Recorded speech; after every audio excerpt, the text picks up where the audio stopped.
Bola babka, malá capka, cupi-lupi malá capka, poslala ho na kopačku, cupi-lupi na kopačku.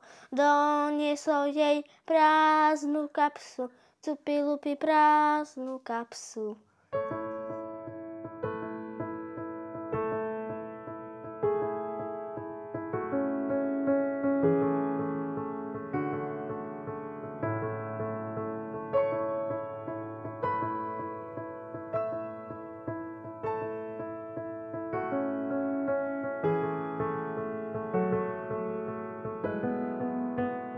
Tak Kristýnka sa narodila hlavne ako počujúce dieťa. Screening nám teda vyšiel, že je počujúca a zhruba okolo pol roka som začala teda si všímať, že nepočuje a nereaguje na určité zvuky.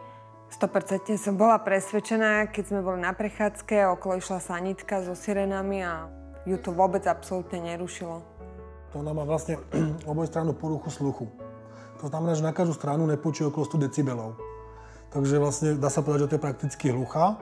Vždy máte možnosť sa rozhodnúť, pretože práve, že doktor vám povedia, aká je diagnóza, aké sú možnosti. Jedna možnosť bola taká, proste nerad robiť ten zákrok a naučiť posunkovú reč. A druhá možnosť, buď pokračovať s tými aparátmi načúvacími a nejakým spôsobom ju naučiť rozprávať, i keď tam už to bolo úplne počuť, proste, že to je ťažkopadná tá reč. No alebo tretia možnosť bola ten implantát. Bolo to asi také, že najťažšie a najlepšie rozhodnutie.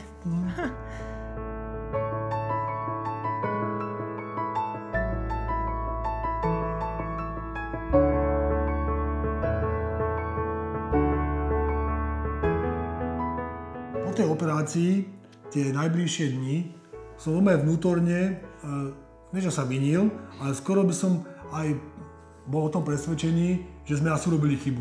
A to na základe toho, že vlastne po operácii, ona tuším na druhý deň, tak tu spomínali, by dieťa sa malo postaviť, lebo že to nie je až taký veľký zásah, ako som spomínal, že by sa malo postaviť a začať chodiť. A mala po druhom dni nič. Stále iba spala.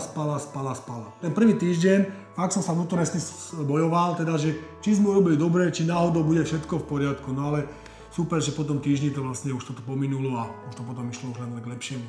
Tam ja som videla ten rozdiel, keď sme boli doma, vlastne na tie aparáty, že naozaj nereagovala skoro na nič a zrazu dostala implantát, tak to bolo jak zázrak. My sme išli na prechádzku a zrazu čo to je a letelo lietadlo. Všetky zvuky pre ňu boli úplne nové, na všetko reagovala, úplne všetko prežívala, strašne je citlivá, takže raz večer si nedala implantát dole a zobudila sa na to, že mamka, tu je strašný hluk. Ale Kristýnka, ale tu nič nehučí a to bola chladnička, hej. Si prišla medzi nás.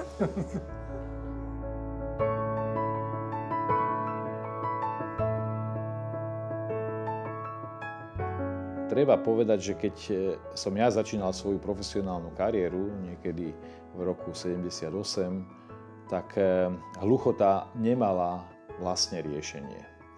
A za tieto roky tá situácia sa vylepšila natoľko, že dnes vieme ponúknuť ľuďom s rôznym typom hluchoty riešenie pomocou kochleárneho implantátu.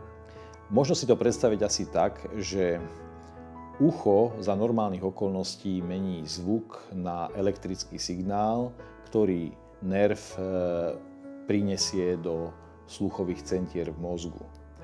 A keďže to ucho je poškodené z rôznych príčin a nefunguje týmto spôsobom, tak my ho obídeme tým, že zvuky sníma mikrofón, potom sofistikovaný procesor spracuje ten signál na elektrický signál.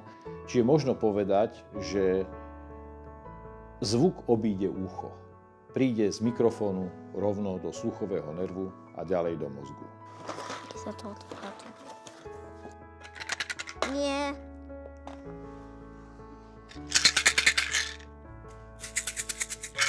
Nie. Asi nemájdem. To sa hraje dvaja. Nie.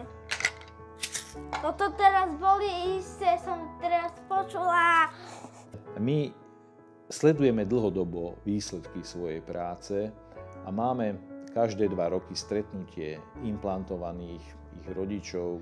A to musím povedať, že to je zdrojom takej energie pre nás všetkých, keď vidíme tých úspešných jedincov, ako chodia do normálnej školy, ako si nájdu zamestnanie, ako sa učia cudzie jazyky, ako hrajú na hudobný nástroj.